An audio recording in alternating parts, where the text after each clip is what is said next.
Welcome to Staci Homeschooling, where confident homeschooling thrives. Homeschooling is not school at home. It's a way of life. We encourage, empower, and equip you to cultivate the authentic homeschool lifestyle where freedom and relationships rule.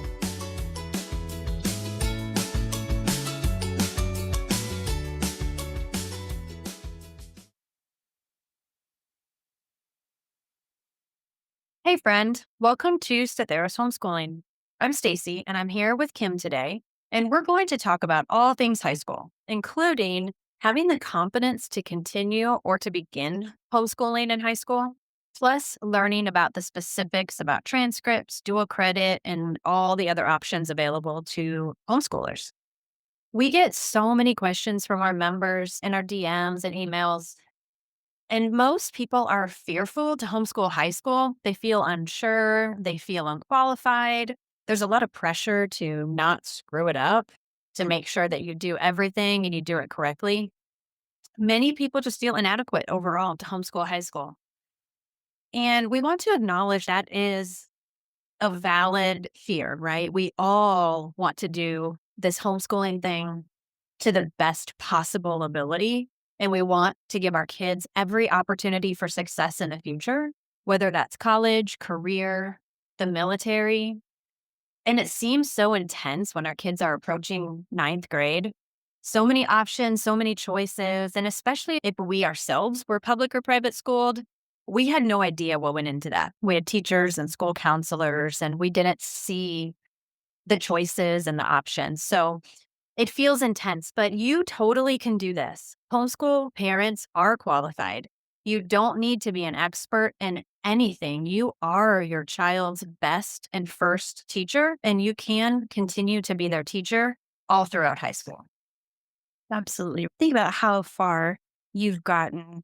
If you've gotten them this far already, it's just a continuation, isn't it?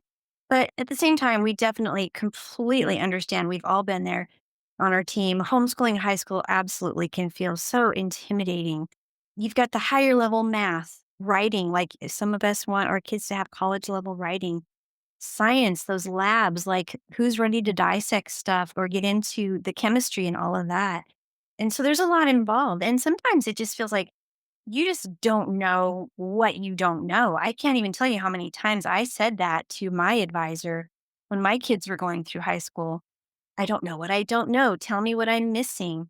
Because we don't want to miss something important. We love our kids, we want to see them succeed. And it does help to have a mentor. And also, what if you have an advanced learner? What do you do with that? What does your transcript look like? Or a struggling learner? Does it matter? But we wanted to share some amazing statistics that we found because homeschoolers, honestly, you guys are crushing it. Some statistics that we found from Crown Counseling, get a lot of these. Homeschooled students typically score 15 to 20 to in the 15th to 25th percentile points higher. I did not say that very well, did I? They typically score 15 to 25 percentile points higher than public school students on standardized tests. For SAT scores, on average, homeschooled students scored 1,190 on the SAT compared to 1,060 for public school students. College graduation rates, about 67% of homeschooled students graduate from college compared to 59% of public school graduates. I almost think that last number might even be a little high for the public school grads. Approximately 74% of homeschooled students go on to attend college compared to only 44% of public school students. There's lots of reasons, why that happens. But the point is, look around you and you can see that other homeschoolers who are just like you are making this happen. You don't have to recreate public school at home. You don't have to feel pressured to try and do that. And if you don't understand or recognize their system, don't worry about it. You are a homeschooler with a homeschool lifestyle, and you can get your kids into college in, with strength and in a really good position.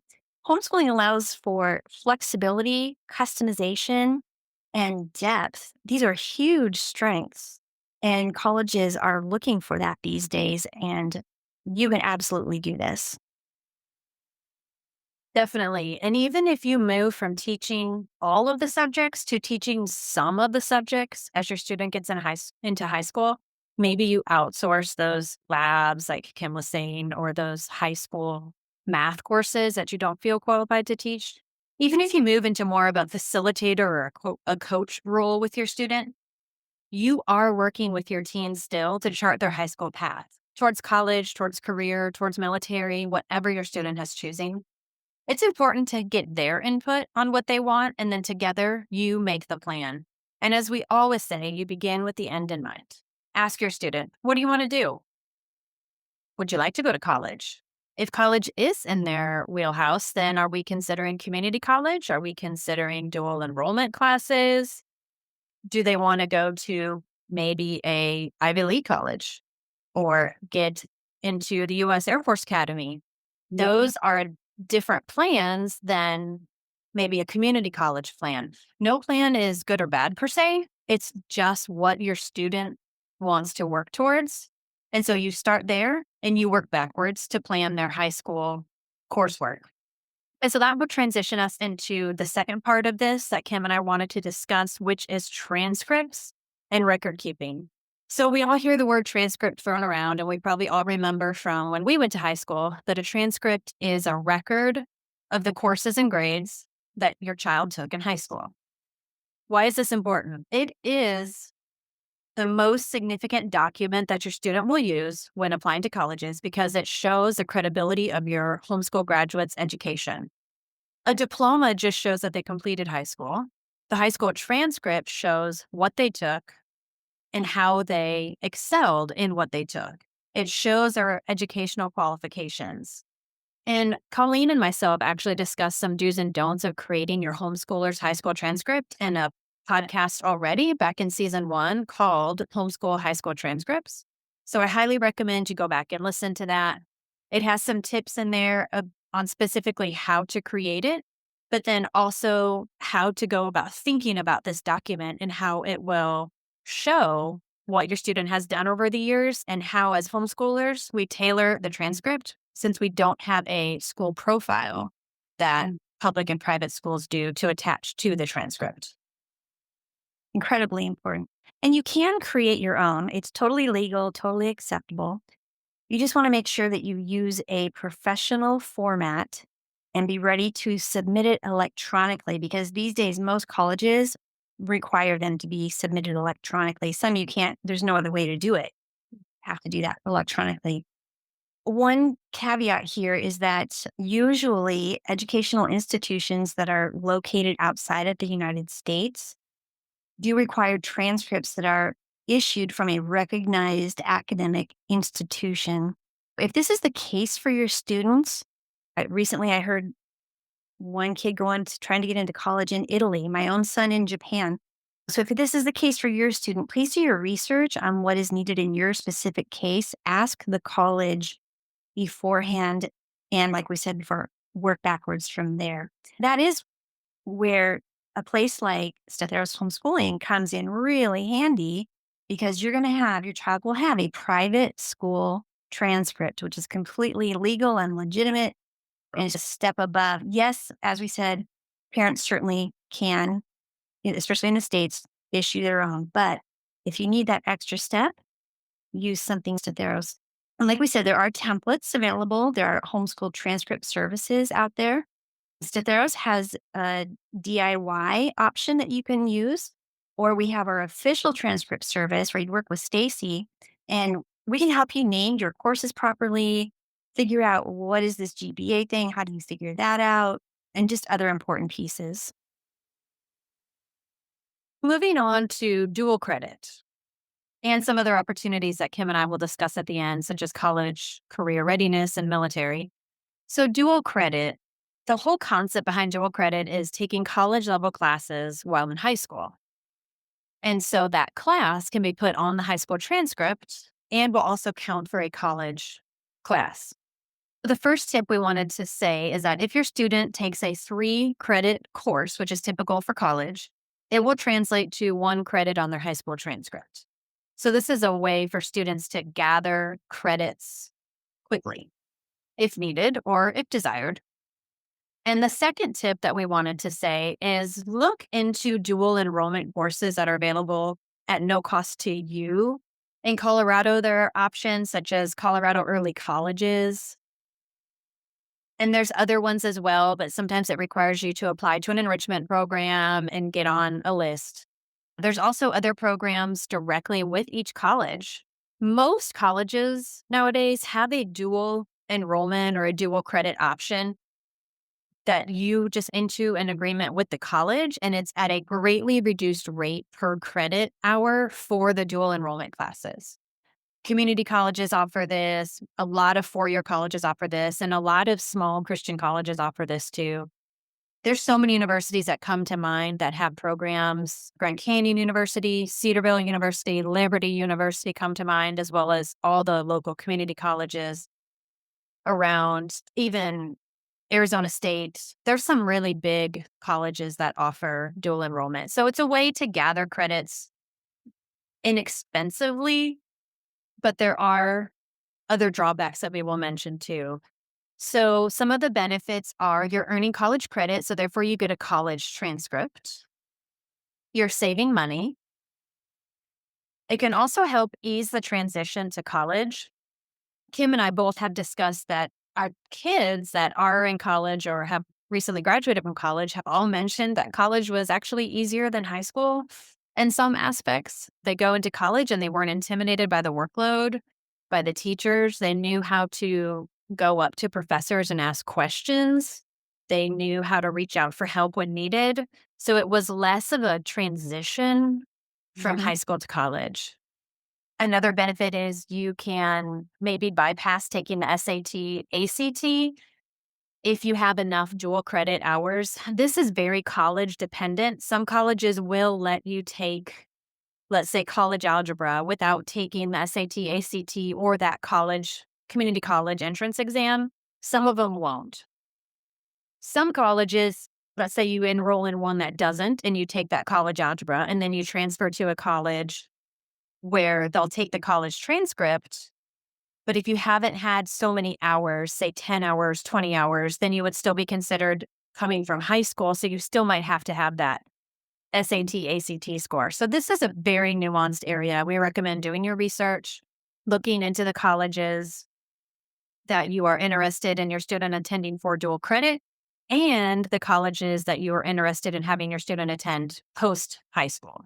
They both matter, and it also matters how many hours that they take and when they would transfer. So this is not a simple everybody enroll in dual credit. There are definitely pros and cons to it. And there are things such as CLEP exams and other online programs, AP exams even, that students can take to get college credit, and also the class on the high school transcript. When it comes to high school, you want to make sure nothing important slips through the cracks. At Start Homeschooling, our transcript review service gives you a second set of expert eyes and guidance, so you can move forward with confidence. We'll help you do a thorough check of your students' progress and show you what they may still need to reach their goals and keep as many doors open as possible for their future. Are you ready to get started? Visit the show notes.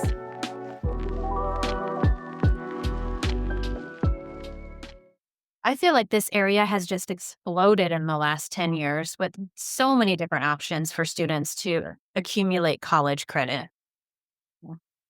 Yeah, it's definitely more accessible than you might think.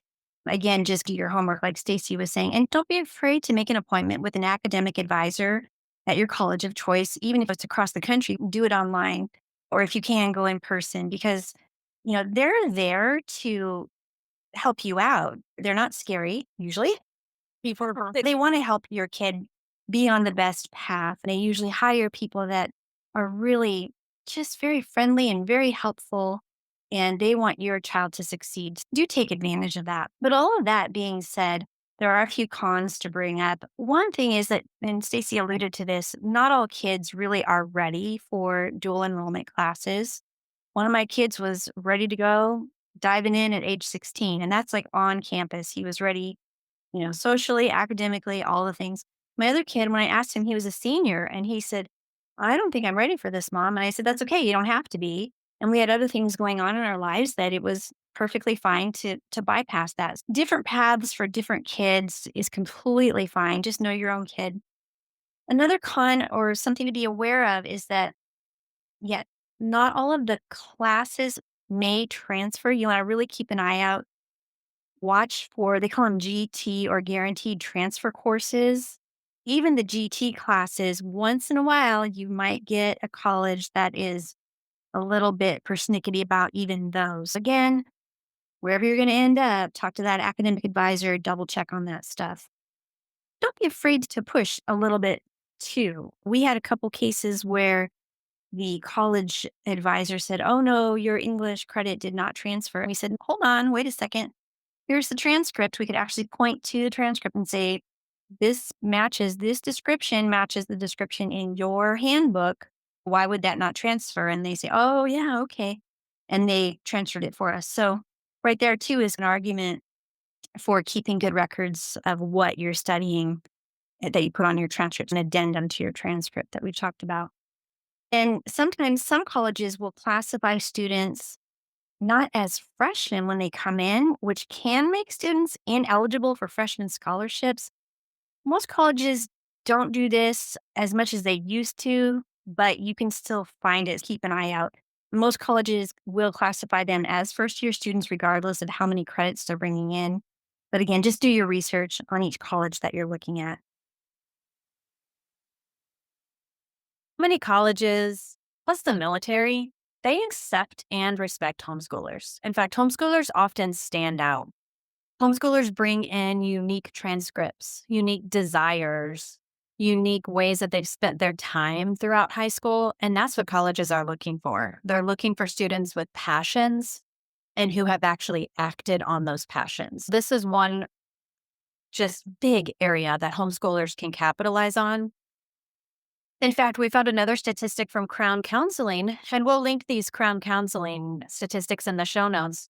This one says about 78% of college admissions officers expect homeschool graduates to perform as well or better than traditional high school graduates during the first year of college. Amazing. I have to add to that. My dad taught at a Bible college, and he said that he was always so happy when his students were homeschooled. He said, "Kim, the one thing you got to tell your homeschool families to work on is to watch for deadlines. Be prepared to deal with a deadline," he said, because some of these kids come in and they'll be like, "Oh, I don't have it done. Can I just turn it in on Monday?" And "I'm not your mom. We don't work that way here." So that would be a little caveat there. But overall, we've seen that in person. And so just something to be aware of. But another thing is that don't forget that a gap year is absolutely a legitimate option for some students. It can give them a mental break. It can give them a year to earn funds for college. It can give them a year to explore their interests more specifically or more in depth, to travel. There are many reasons to take a gap year, or even if it's not a pure gap year, maybe they only take one or two college courses, but the rest is filled up with these other things. Many people around the world do that. It's not as common in the US, but I think it's becoming more common. They just also obviously have that opportunity to get a little bit more maturity under their belt before they go back into the academic scene. Your student can still apply to college. If they decide to do that, they can ask for a deferment, or they can just simply wait and apply after they take the gap year. Again, there's pros and cons to both, so seek advice on which option is best for your family. Mostly, we want to remember to keep your kids' options open. No matter what you decide to do, make sure that they cover the normal bases in high school. And that would be 4 years of English, at least 3 years math and history. You got your science, and then plenty of electives that can round that out as you still allow space for them to pursue their special interests. You don't want to say, my child's not ever going to be a mathematician and only show up with one scrawny little math class on there if you can help it. Do try to keep your options open. You don't really know. Things change, life changes, interests change, opportunities open up. My husband thought he was going to go into construction and he ended up being a graphic designer. You just never know. I thought I was going into business. I ended up being a teacher. You never know. Keep those options open. And along those lines, do your research on the colleges that your student is interested in if they are thinking about going to college. Because in the high school years, we get so caught up in testing. Everybody's talking about SAT, ACT, maybe the CLT. But in today's college admissions landscape, some colleges are test required, some are test optional, and some are test blind. Really look at the schools that your student is interested in. And as we started out this podcast by saying, work backwards. If you know that the school requires exams, then you're going to want to build in SAT, ACT, maybe CLT into your high school preparation. But if all of your students' desired colleges are test optional or test blind, then that's a totally different category. Test optional, I would still then say do some more research, try to find out of their admitted students how many actually did submit a score and what the scores were. Then I would really highly recommend in these cases work with a college admissions counselor to see with your student's transcript, your student's GPA, do they recommend taking a test or not? And then the test required schools, of course, they're going to have to take tests. So then you will want to consider that in your high school prep coursework. The bottom line to testing is the testing landscape is constantly changing. COVID kicked colleges into a we can't require tests anymore kind of period. Now it's beginning to change. A lot of schools are starting to require them again. However, a large number still don't. It really requires a parent to stay on top of all of these factors as you're preparing your student in high school for college. If your student is interested in the military, whether that means enlisting or attending a service academy, we just wanted to encourage you with the following statement from the U.S. Air Force Academy admissions page. They say, homeschooled students are as competitive for an appointment to the United States Air Force Academy as any other applicant, and they must meet the same standards as students coming from traditional school settings. This is across the board for service academies. Homeschoolers are admitted to service academies. They have to meet the same criteria. This is another case where I would say you start early because this is very competitive. Now, if your student is looking at enlisting in the military after high school, make sure that you give them a high school diploma and a transcript. This would make them a Tier 1 candidate for military enlistment, similar to traditional high school graduates, meaning they would receive the same incentives and position preferences. If you would not issue your student a diploma, but instead they would go and take the GED, that would put them into a Tier 2 category. This has a smaller acceptance rate than the Tier 1 category, as well as students across the board have to take the ASVAB test, and there are different ASVAB requirements for Tier 1 and Tier 2.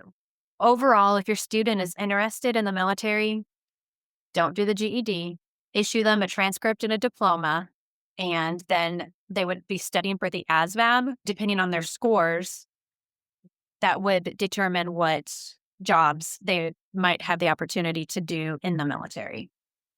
Interesting. That's good advice. One other thing I wanted to mention about the testing, just different, is don't be surprised if your kids are asked to take basically a placement test going into community college. Don't be afraid of those. Those are really helpful because they may, just because their transcript says one thing, the colleges still want to make sure that your kids are really being placed appropriately in the appropriate class. You can challenge those. You can work with them on that, but just be aware those exist. And Usually, go ahead. Usually, if your student has an SAT or an ACT score, then they don't have to do those. Good to know. Basic tests. Okay, good to know. Just to wrap things up, we just wanted to reassure you again that you really don't have to know everything right now today. I know it feels like that. Been there. I remember thinking back when my first child was in 8th grade, I need to know all the things like yesterday. Yeah, there definitely are some good things to know. And that's why we have this podcast, we have the blog, we have lots of resources for you. But you can learn as you go, and your teen is going to learn as they go too. You can do this together. Have them help you, have them work alongside you.